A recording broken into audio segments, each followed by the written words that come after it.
Uma prática que aflige o coração da África.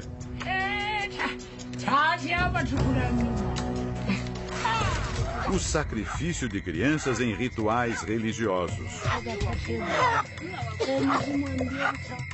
Dezenas de mortes que escandalizam a imprensa mundial. Nossos repórteres cruzam o Oceano Atlântico e viajam mais de 1000 quilômetros de carro para desvendar um dos retratos mais cruéis da violência humana.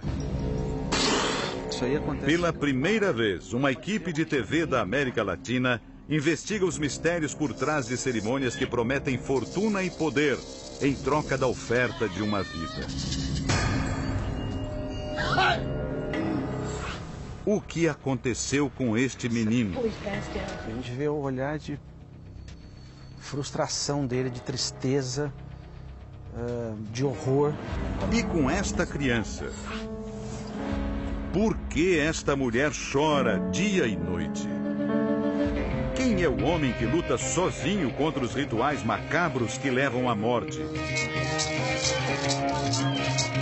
Durante 30 dias de investigação, encontros de muita tensão. Aqui fica o templo da feitiçaria de Uganda. E momentos em que ficou impossível não se emocionar.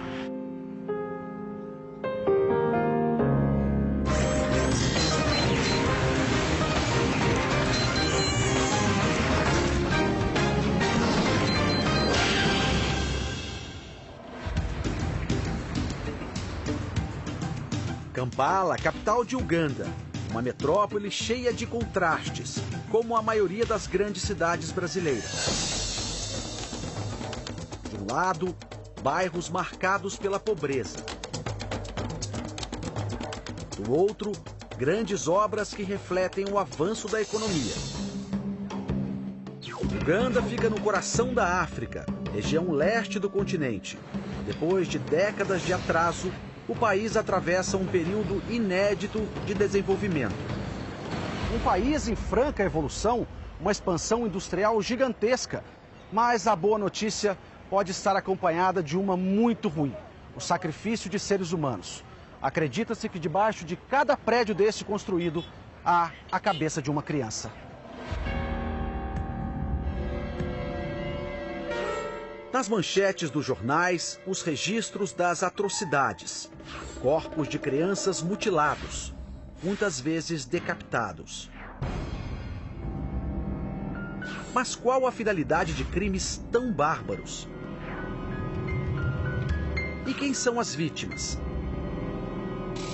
Os que tiveram sorte de sobreviver mal conseguem abrir a boca para contar. Jorge, 5 anos, sobrevivente. Quando tinha 3 anos, ele teve o pênis cortado fora para utilização em sacrifício. 2 anos atrás, George apareceu neste vídeo, produzido por uma jornalista inglesa. Ele estava ao lado do pai e da tia. O menino sorridente e cheio de energia, sem a real noção das consequências que terá para o resto da vida. A tia conta que George foi raptado por um vizinho numa cidade perto de Kampala. O autor do crime foi condenado a 15 anos de prisão. Ela começa a tirar a calça do garoto para mostrar o resultado da castração. Mas nós preferimos não revelar as marcas de tamanha covardia. Ele sofreu várias cirurgias.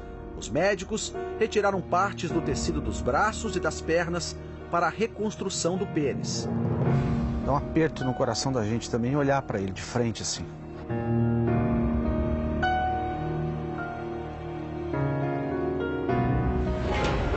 Estamos na periferia de Kampala, um dos bairros mais pobres da capital. Ruas sem nome, casas sem números.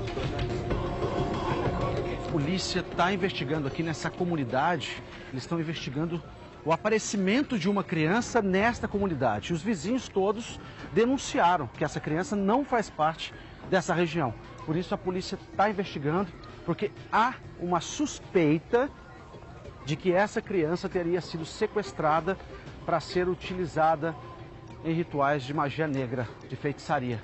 Então a polícia está perguntando em cada lugarzinho para descobrir onde é essa casa.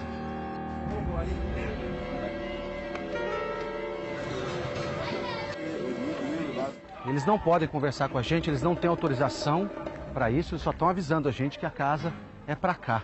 E como a gente pode ver, é uma região muito pobre, muito. Os policiais entram por uma viela e chegam até uma casa. O chefe da polícia diz que eles precisam entrar. Eles disseram que estão procurando uma criança para ele. Dentro da casa, uma mulher está com uma criança no colo. Os agentes desconfiam que o menino não é filho do casal. Ela e o homem ouvem que deverão ir até a delegacia e não discutem. Nossa equipe acompanha a saída do grupo.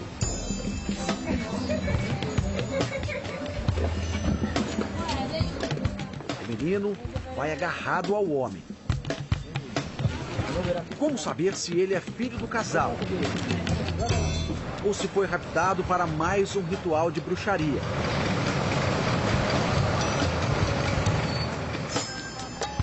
Os agentes não autorizam que nossa equipe vá à delegacia e deixam no ar muitas dúvidas.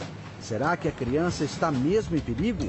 Ou trata-se apenas de uma operação para criar uma imagem positiva da polícia? Ao amanhecer, deixamos Kampala em busca de respostas. Seguimos na direção contrária da população que acordou cedo para trabalhar. A gente percebe aqui que tem uma população muito grande de crianças. Cada esquina, cada parte da cidade você percebe as crianças às margens das ruas de terra, do asfalto, o tempo todo. As casas simples que a gente pode ver, muito simples, de barro, muito pouco asfalto por aqui.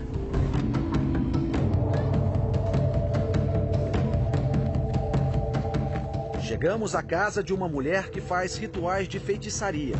Na entrada, uma placa oferece vários serviços, entre eles astrologia e tratamento à base de ervas.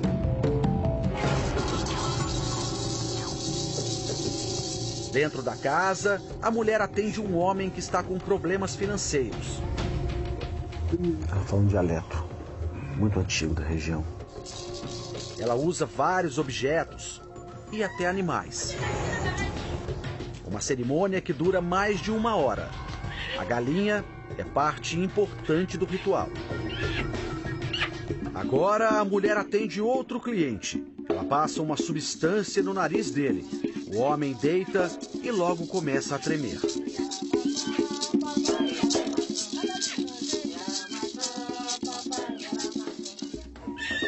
A galinha vai ser sacrificada agora. O sangue é passado nas mãos, na cabeça e nos pés da pessoa. Ele pediu prosperidade, ele pediu dinheiro, ele pediu poder. Por isso o sacrifício da galinha. Mas em muitos casos acontece o sacrifício de crianças. Então a gente nem imagina, nem quer imaginar como é que tudo isso funciona. Mas ele vai sair daqui com o pedido feito e a promessa da bruxa que ele vai alcançar sucesso. Antes de partir, eu pergunto se a mulher é curandeira ou bruxa.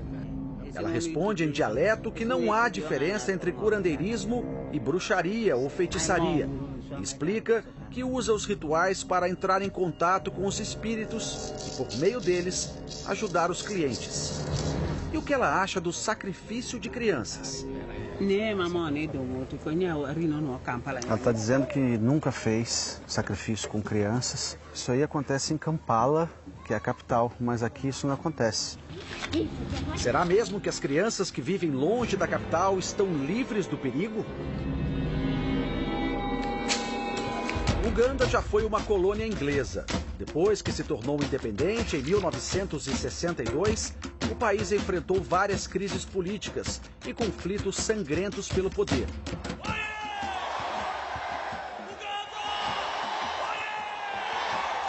Neste filme, que ganhou o Oscar de melhor ator, Forest Whitaker interpreta o ditador Idi Amin Dada, que governou Uganda por quase uma década. Uganda ama Amin.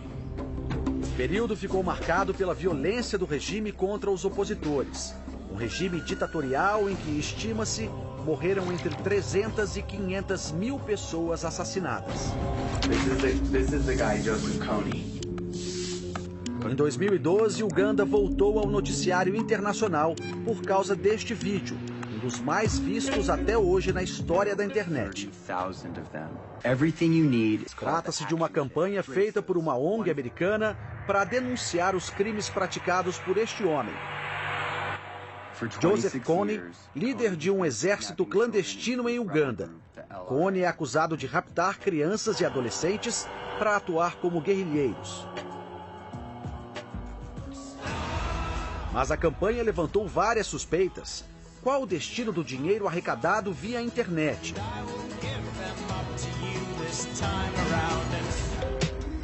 A pressão internacional levou a União de Nações Africanas a formar uma tropa de 5.000 soldados de Uganda e países vizinhos para caçar Kony. Mas o fato é que a juventude do país enfrenta hoje uma outra ameaça, cada vez mais crescente e mais perigosa. Nossa viagem prossegue por estradas de terra no interior de Uganda, regiões que parecem desertas, mas que concentram 8 de cada 10 habitantes do país. Muitos casos de sacrifício infantil foram registrados em locais como esses, vilarejos marcados pela pobreza e pelo isolamento. Estamos chegando nesse vilarejo aqui a mais ou menos 30 minutos do centro de Soroti para conhecer a história do menino Francis, de apenas 4 anos de idade, que é mais uma vítima desses crimes contra a humanidade. Francis, 4 anos, morto. Crianças, provavelmente irmãos do Francis. Hello. Hello. Esse aqui é o avô. Hello. Hello. Nice to meet you. Francis brincava sozinho no momento em que desapareceu. Quando a família sentiu falta dele, já era tarde. O corpo foi encontrado à noite num matagal, sem a arcada dentária e com os braços quebrados. O assassino ainda retirou alguns órgãos do corpo do menino. Todos aqui acreditam que Francis foi vítima de sacrifício. Nesse local eles fizeram o túmulo onde foi enterrado o Francis. Assassinado, morto em 30 de junho de 2007. Ele não conseguiu fazer 4 anos de idade. Mas quem pode ter cometido tamanha barbárie? Teria sido o próprio feiticeiro ou um matador que agiu sob encomenda? O avô de Francis ainda espera respostas. Ele disse que tinha um suspeito que de onde foi encontrado o corpo do Francis tinham pegadas até uma casa. E nessa casa encontraram um homem, levaram para interrogá-lo, só que, segundo a polícia, não provava nada, só interrogaram e não havia prova suficiente para condená-lo pela morte do pequeno Francis.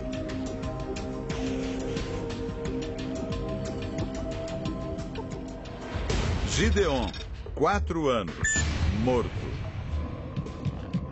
Gideon era um menino saudável. Ele tinha apenas 4 anos quando foi morto e decapitado a poucos metros de casa. O pai dele, Santos Labeja, é professor. No terreno da família em Soroti, funciona uma escola e a fundação que reúne dados sobre muitos casos de sacrifício infantil em Uganda. Parem de sacrificar crianças agora. É uma fundação que tem o nome do filho dele contra o sacrifício de crianças. Aqui, uma imagem triste, uma criança decapitada. Sacrifice. Walking here. Santos nos leva até o local onde o filho foi raptado. Porque o assassino estava bem aqui. E o filho dele veio vindo de lá. Santos conta que um rapaz estranho convenceu o menino a ir com ele até uma casa não muito longe dali. Lá, o rapaz decapitou o Gideon e tentou retirar a arcada dentária dele, mas não teve tempo. Os vizinhos que saíram em busca do menino tentaram linchar o assassino, mas ele foi salvo pela polícia.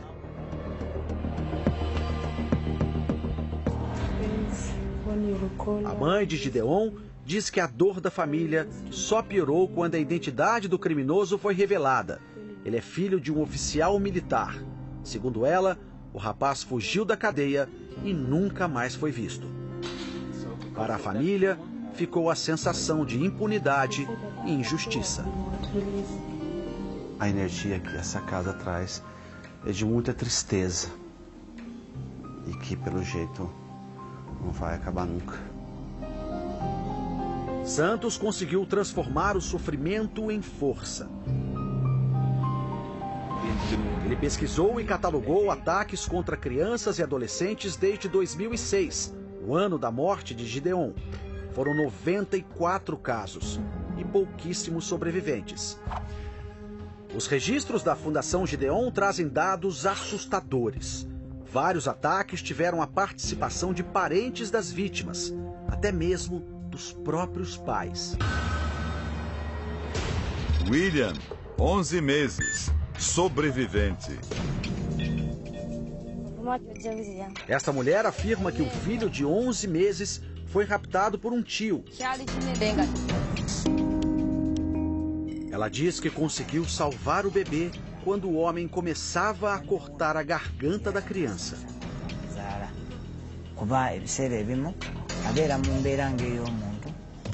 Mas o que explica o uso macabro de sangue e órgãos humanos em rituais de bruxaria?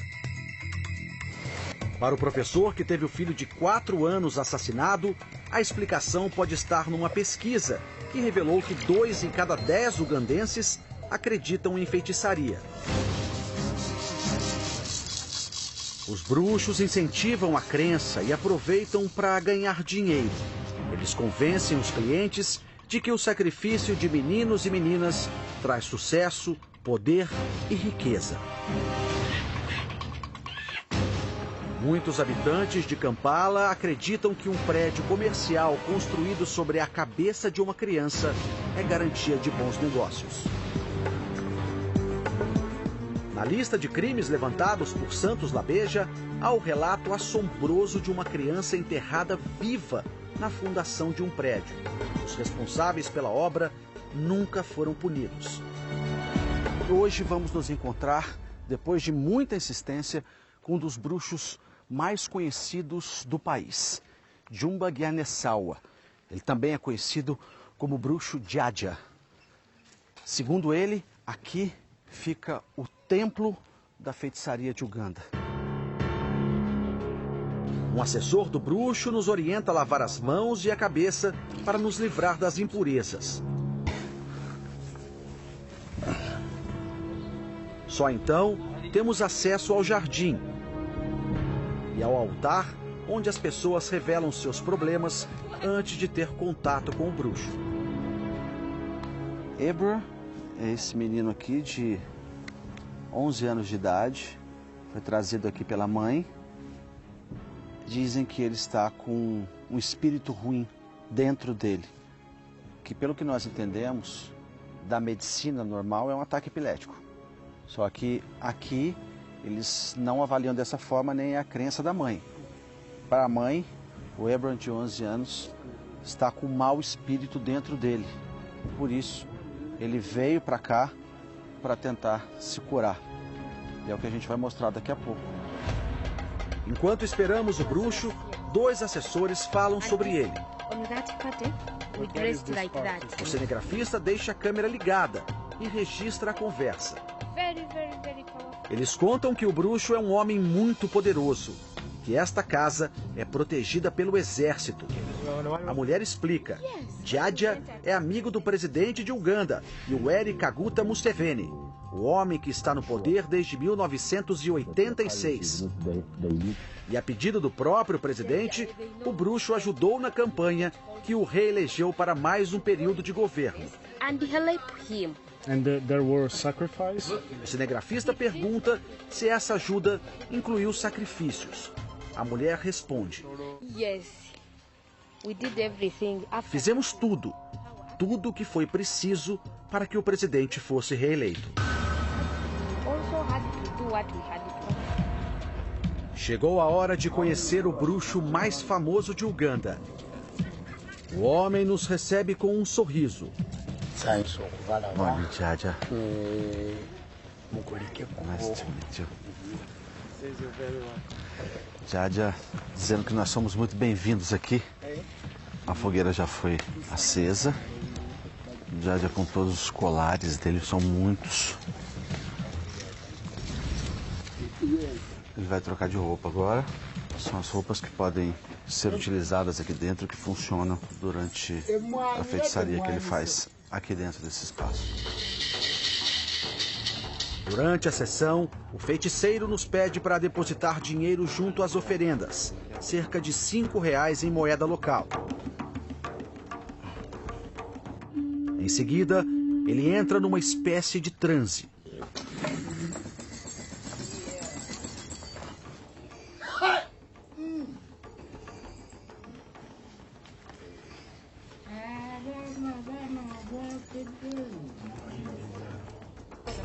Agora é a vez do menino Abraham, aquele que a mãe considera possuído por maus espíritos. O menino também tem que entregar dinheiro. E logo é submetido a uma série de situações estranhas. São gestos que poderiam assustar qualquer criança.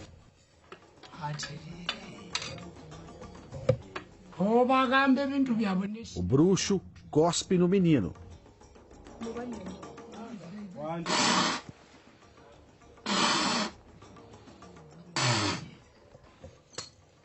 Mas o mais impressionante vai acontecer fora da cabana. O menino agora está sem roupas e suporta tudo em silêncio.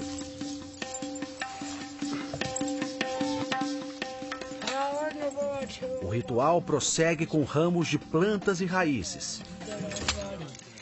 O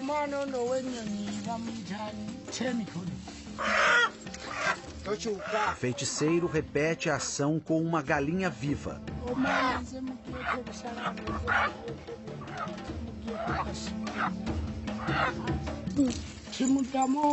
Depois, mata a ave com as mãos.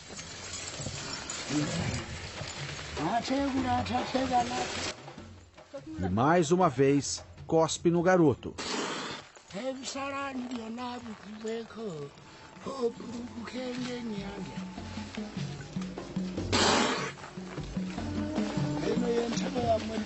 A sessão caminha para a etapa mais importante, sem a presença do bruxo, o sacrifício de uma cabra. O menino fica frente a frente com o animal. E é forçado a ter o corpo em contato com o bicho. Os assistentes do bruxo matam a cabra com uma faca, uma cena que nós preferimos não mostrar. Mas não há como esconder o que acontece em seguida. O corpo do garoto é coberto com o sangue do animal. Depois, envolvem o corpo dele com uma manta de fibra de árvore e completam o ritual com uma tocha. O que aconteceu com a cabra deixa a gente...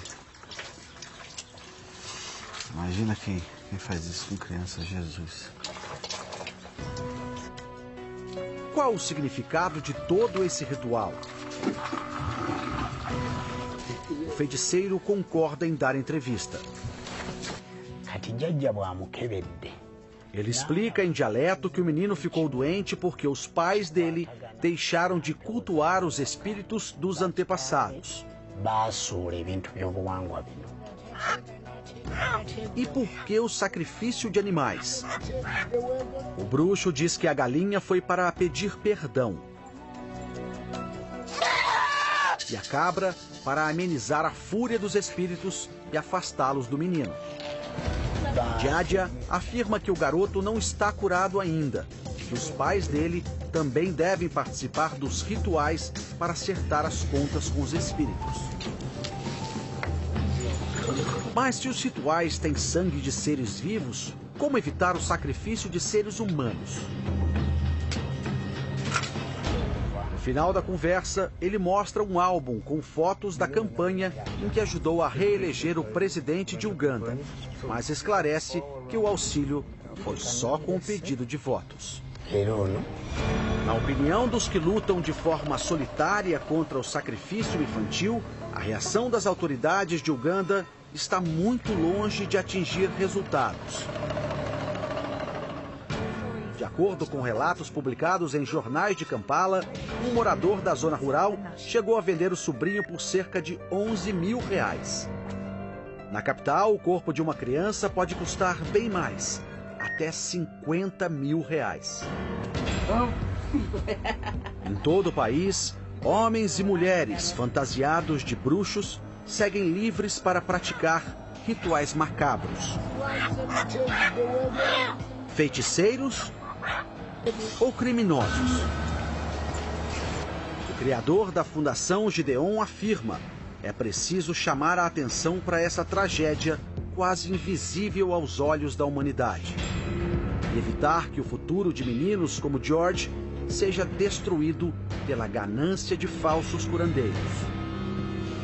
Sorrisos que podem desaparecer num piscar de olhos. Uma mensagem de esperança em nome de milhões de vidas inocentes.